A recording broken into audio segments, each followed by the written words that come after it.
ನಮಸ್ಕಾರ ಸ್ವಾಮಿ.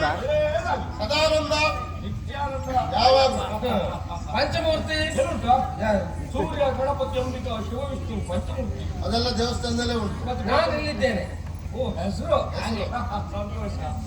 ಮತ್ತೆ ನಾವಿಬ್ಬರು ಉತ್ತರ ದಕ್ಷಿಣದಿಂದ ಬಂದವರು. ಎಲ್ಲಿಂದ? ಉತ್ತರ ದಕ್ಷಿಣದಿಂದ. ಉತ್ತರ ದಕ್ಷಿಣವ? ಹೌದು. ನನಗೆ ನಿಮ್ಮನ್ನು ನೋಡ್ರೆ ನೀವಿಬ್ರು ಉತ್ತರದಿಂದಲೇ ಬಂದರೋ ಗಂಡ ಕಾಣ್ತಲ್ಲ. ಇವ್ರ ಮಾತು ಕೇಳಿದ್ರೆ ಹಾಗೆ ಅನಿಸ್ತಾ ಉಂಟು ನನಗೆ. ಒಂದೇ ರೀತಿ ಯಾಕೆ ಒಂದು ಸೇರಿದ್ದು ಪೂರ್ವಕಲ್ವಾ? ಹಾಗಾಗಿ ಹಾಗಂತ ನಾವತ್ತು ಬಂದವರಾಯ್ತು. ನೀವು ಬಂದವರು ಅನ್ನೋದಕ್ಕಿಂತಲೂ ನೀವಿಬ್ರು ಈ ವರ್ಷ ಬಂದವರು. ಅದು ಮಾತ್ರ ಇತ್ತೀಚೆಗೆ ಅಧಿಕಾರ ಸಿಕ್ಕಿತ್ತು. ಅದಕ್ಕೆ ಈ ವರ್ಷ ಬಂದವರು ಅಂತ ಹೇಳಿದ್ದಾರೆ. ಆದ್ರೆ ನೀವು ಹಾಗಲ್ಲ. ಮತ್ತೆ ವರ್ಷದಿಂದ ಇಲ್ಲೇ ಇದ್ದೀವಿ. ನಾವ ನನ್ನ ಕತೆ ಬಿಡಿ, ಹೇಳೋ ಸುತ್ತ ಇಲ್ಲ. ನಾನು ಒಂದು ಈ ಕಂಬ ಎರಡು ಹಾಗೆ ಅದು ಹಳೇ ಕೊರಡು.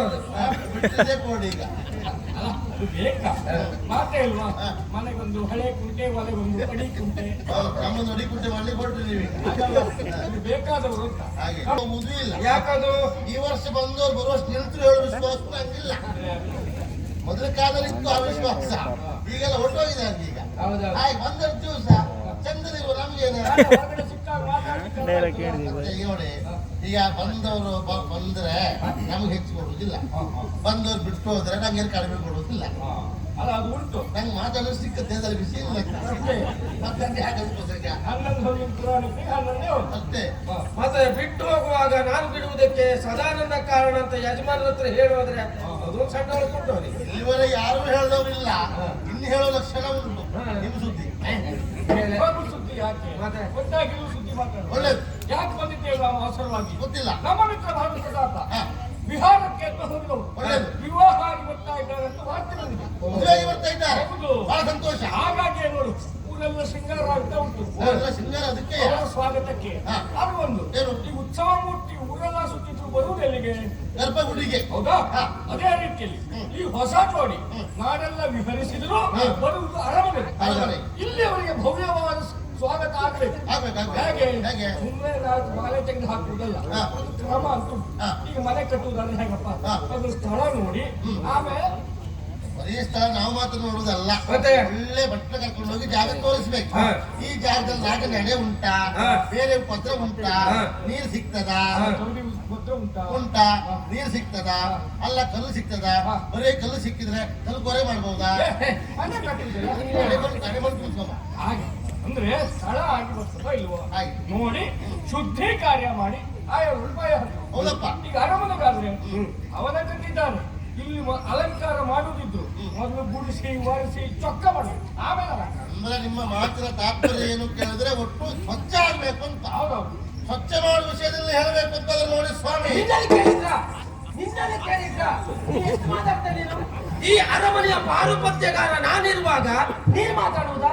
ನಾನು ಮಾತಾಡಿದ್ರೆ ಕಡಿಮೆ ಆದ್ರೆ ನೀನ್ ಮಾತಾಡಬೇಕು, ನೆನ್ಪಿಟ್ಕೋ. ನಮ್ಮ ಮಾಡಿ ಬರೋ ಈ ವರ್ಷ ಇಲ್ಲಿ ಬಂತೆ. ಈಗ ಅಂದ್ರೆ ನೀವು ಮಾತಾಡೋದು ಕಡಿಮೆ ಆದ್ರೆ ನಾ ಮಾತಾಡೋದು, ನೀವು ಬಿಟ್ಟು ಕೊಟ್ಟರೆ ನಾ ಮಾಡೋದು. ಹೌದು. ನನಗೆ ಅದ್ರ ಬಗ್ಗೆ ಬೇಸರವೇ ಇಲ್ಲ. ಯಾಕೆ? ನಾನು ಮೊದಲಿಂದಲೂ ಇನ್ನೊಬ್ಬರು ಬಿಟ್ಕೊಟ್ಟದ್ದನ್ನೇ ಮಾಡ್ತಾ ಮಾಡ್ತಾ ಈ ಹತ್ತಿರಕ್ಕೆ ಬೆಳೆದವನ. ಹಾಗಾಗಿ ನನಗೆ ಆ ಸಮಸ್ಯೆ ಬರುವುದೇ ಇಲ್ಲ. ಬಿಟ್ಕೊಟ್ರು ಮಾಡ್ತೆ, ಇಲ್ಲಿದ್ರು ಮಾಡ್ತೆ. ಆ ಮಟ್ಟಿಗೆ ಒಂದು ಸಮಾಧಾನ. ಯಾರು ಯಾವ್ದನ್ನು ಬಿಟ್ಟು ಮಾಡ್ಲಿಕ್ಕೆ ಒಬ್ಬ ಗಟ್ಟಿ ಜನ ಇಟ್ಟಂತ ಮತ್ತೊಬ್ಬರು ತಯಾರು ಮಾಡ್ತಾ ಇದ್ದಾರೆ. ಅದು ಒಳ್ಳೆಯದು. ಚೊಕ್ಕ ಮಾಡೋ ವಿಷಯದಲ್ಲಿ ಉಂಟಲ್ಲ, ಇವ ಎತ್ತಿದ ಕೈ ಸ್ವಾಮಿ ಹೇಳ್ತಾ ಸುಮ್ಮನೆ ಅದಲ್ಲ. ಇವ ನಮ್ಮನೇಲಿ ಬಾಡಿಗೆ ಮನೇಲಿ ಇರೋದು. ಹೌದಪ್ಪ, ಸುಮ್ಮನೆ ಮೊದ್ಲು ಅದೆಷ್ಟೋ ಜನ ಬಾಡಿಗೆಗಿದ್ರು, ಅವರೆಲ್ಲ ಒಂದು ಹೊಲಸು ಮಾಡಿದ್ದು ಅಂದ್ರೆ ಸ್ವಲ್ಪ ಏನಲ್ಲ. ಯಾವ ಇವ ಬಂದ, ಅಯ್ಯೋ ನಮ್ಮ ಮನೆ ಒಂದು ಚೊಕ್ಕ ಮಾಡ್ದ ಸ್ವಲ್ಪ ಅಲ್ಲ.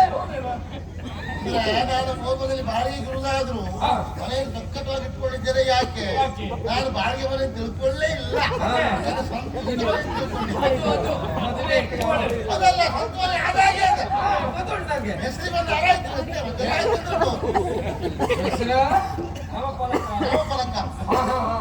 ನಾನು ನಮ್ಮನೆ ಮೇಲೆ ಚೊಕ್ಕೆ ಮಾಡುದಲ್ಲ. ನಮ್ಮನೆ ಚೊಕ್ಕ ಮಾಡುದು ಯಾರು? ನಮ್ಮನೆ ಚೊಕ್ಕ ಮಾಡುದು ಇವರೇ. ನಾನು ಈಗ ಅವ್ರ ಚೊಕ್ಕೆ ಮಾಡ್ಲಿಕ್ಕೆ ಶುರು ಮಾಡಿದ್ದೆ. ಈಗ ಪೂರ್ಣ ಚೊಕ್ಕೆ ಮಾಡದೆ ಹೋಗು ಮಗನೂ ಅಲ್ಲ. ಅಲ್ಲ, ನೀವು ಕಡೆಗೆ ಇರುವುದೂ ಇಲ್ಲ. ಚೊಕ್ಕೆ ಆದ್ಮೇಲೆ ಚೊಕ್ಕೆ ಆಗುವಾಗ ಆದ್ರಿಂದ ಹೋಯ್ ಅವನಿಗೆಲ್ಲ ಗೊತ್ತುಂಟು, ನಿಮಗೆ ವಿಷಯ ಗೊತ್ತಿಲ್ಲ. ಈಗ ಅವನಿತ್ತು ಕೋಣೆ ಹೋಗಿ ನೋಡಿ, ಹೀಗೆ ನಿಂತ್ಕೊಂಡ್ರೆ ಸಾಕು, ನಿಮ್ಮ ಆಯ ಆಕಾರ ಎಲ್ಲ ಕೆಳಗಡೆ ಕಾಣ್ತದೆ ಸ್ವಾಮಿ, ಕೆಳಗಡೆ ಕಾಣ್ತದೆ. ಆ ಮಟ್ಟಿಗೆ ಅವನಲ್ಲ ನಿನ್ನ ಹೊಗಳಬೇಕು. ಯಾಕೆ ಬಾರ್ಬೆ ಕೊಡುವುದು ನೆಲಕ್ಕೆಲ್ಲ ಕನ್ನಡಿ ಹಾಸ್ಕೊಟ್ಟಿದ್ದಿಲ್ಲ. ಕನ್ನಡಿ ಹಾಕಿದ್ದಲ್ಲ, ನೀವು ಈಗ ಬಂದು ಒಳಗಿಟ್ಕೊಂಡ್ರೆ ನಿಮ್ ದೇಹ ಕಾಣೋದಿಲ್ಲ. ಮಳೆಗಾಲದಲ್ಲಿ ಬನ್ನಿ, ನೀರು ಕುತ್ಕೊಂಡು ಒಳಗೆ ಹೋಗಿ ನಿಂತಿದ್ದ ಅಗದಿ ಕಾಣ್ತದೆ. ಅವನೇ ಚೊಕ್ಕ ಮಾಡ್ತಾನೆ, ಒಳ್ಳೆ ಚೊಕ್ಕ ಮಾಡ್ತಾನೆ. ಚೊಕ್ಕ ಮಾಡೋ ವಿಷಯದಲ್ಲಿ ನನಗೆ ಗೊತ್ತುಂಟು. ಹೌದಾ? ಹೌದು. ಸಂತೋಷ. ನಿನಗೆ ನಾನು ಚೊಕ್ಕ ಮಾಡುವ ವಿಷಯದಲ್ಲಿ ಸ್ವಲ್ಪ ಹಿಂದೆ, ಹೊಲಸು ಮಾಡುವುದರ ಮುಂದೆ. ಹಾಗಲ್ಲ, ನಾನು ಚೊಕ್ಕ ಮಾಡ್ಬೇಕಾದಂತ ಅಗತ್ಯ ಇಲ್ಲ. ಅದು ನೀ ಮಾಡಬೇಕಂತ. ಯಾಕೆ ಹೇಳಿ, ನಮ್ಮಲ್ಲಿ ಆಳು ಕಾಳು ಎಲ್ಲ ಇದ್ದಾರೆ, ನಾನು ಯಾಕೆ ಚೊಕ್ಕ ಮಾಡ್ಬೇಕು? ನೀ ಕೂತ್ಕೊಂಡು ಹಾಗಲ್ಲ, ನಾವು ಹೇಳಿದ್ರೆ ಸಾಕು.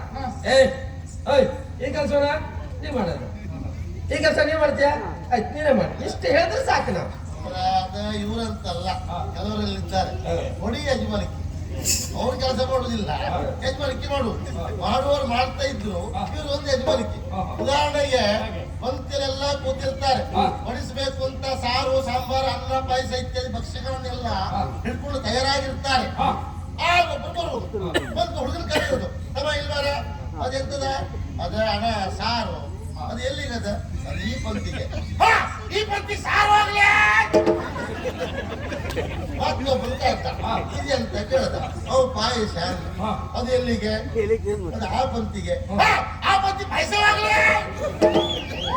ಅವ ಅಲ್ಲಿಗೆ ತಗೊಂಡು ಹೋಗ್ತಾ, ಇವು ಮುಂದೆ ಯಜಮಾನಿಕೆ. ಅವು ಪಾಯಸಗಳ ಗುಡಿ ಹಾಕ್ತಾವ. ಅದೇ ಹಾಗೆ ಪ್ರತಿ ವರ್ಷ ನೀನು ಕೆಲಸ ಮಾಡಿ ಸಂಬಳ ತಗೊಂಡಿದ್ದ ವಿಷಯ. ಪಾಪ ಕಾಣಿ ಸಂಬಳ ತಗೊಂಡು ಅಲ್ಲ, ನಾವು ಅಷ್ಟು ಮಾಡಿದ್ರೆ ಸಾಕು. ಅವನೇ ಚೊಕ್ಕ, ಅವನೇ ಚೊಕ್ಕ. ಗಾಡಿಯ ಅಂತ ತಪ್ಪ ಮಾಡೋದು. ಬಂದವರೇ ಯಾವತ್ತೂ ಮಾಡ್ತಾ ಇಲ್ಲ. ಮತ್ತೆ ಬರ್ದಿದ್ದವ್ರು ಕಲಿಯೋದು ಯಾವಾಗ? ಬರ್ದಿದ್ದವ್ರು ಕಲಿಯೋದು ಯಾವಾಗ? ಕಲಿಬೇಕು. ಅದೇ ದೊಡ್ಡವರು ಮಾತು ಹೇಳಿದ್ದಾರೆ, ಏನು ಕ್ಷಣತ್ಯಾಗೆ ಕುತೋ ವಿದ್ಯಾ, ಕ್ಷಣತ್ಯಾಗೆ ಕುತೋ ಧರ್ಮ. ಎಂತ ಸಾಹಿತ್ಯವನ್ನು ಬಹಳ ಸಂತೋಷ ಆಯ್ತು. ಅಲ್ವಾ? ಒಳ್ಳೆ ಮಾತಾಡ್ದಲ್ಲ ಅವನು. ಅದ್ಹೌದು, ನೀ ಸಾಹಿತ್ಯಲ್ಲ, ಸಾಯೋದೇನೆ ಅದಲ್ಲ ನೀ ಸಾಹಿತ್ಯ. ಸಾಹಿತಿ.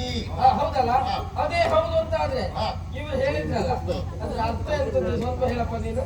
ಅಪ್ಪ ಅಲ್ಲಿವರೆಗೆ ತಯಾರಾಗಿ ನಮ್ಮನ್ನೇ ಪರೀಕ್ಷೆ ಮಾಡ್ಲಿಕ್ಕೆ ಕೊಟ್ಟು ತೊಂದ್ರೆ ಇಲ್ಲ.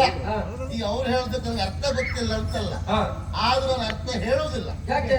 ಅವ್ರು ಹೇಳೋದಕ್ಕೆ ನಾನು ಅರ್ಥ ಹೇಳಿದ್ರೆ ಅದಕ್ಕೆ ಅರ್ಥವೇ ಇಲ್ಲ. ಓ, ಅಂದ್ರೆ ನೀವು ಅವ್ರು ಹೇಳೋದಕ್ಕೆ ನಾನು ಅರ್ಥ ಹೇಳಿದ್ರೆ ಅರ್ಥ ಇಲ್ಲ ಅದ. ಓಹೋ, ನೀವು ಆಡೋ ಮಾತಲ್ಲ, ಅರ್ಥ ಇಲ್ದಿದ್ದು ಮಾತೇ ಅಲ್ಲ, ಅವ್ರು ಹೇಳೋದಕ್ಕೆ ನಾನು ಅರ್ಥ ಹೇಳಿದ್ರೆ ಆಗೋ ಸಮಸ್ಯೆ ಏನು ಕೇಳಿ. ಏನು? ಅವ್ರ ಮನಸ್ಸಿಗೆ ಇರ್ತದೆ, ನಾನು ಈ ವರ್ಷ ಬಂದವ, ನಾನು ಮಾತಾಡಿದ್ರು ಕಾಣಿಸ್ಕೊಳ್ಬೇಕು ಅಂತ ಇರ್ತದೆ.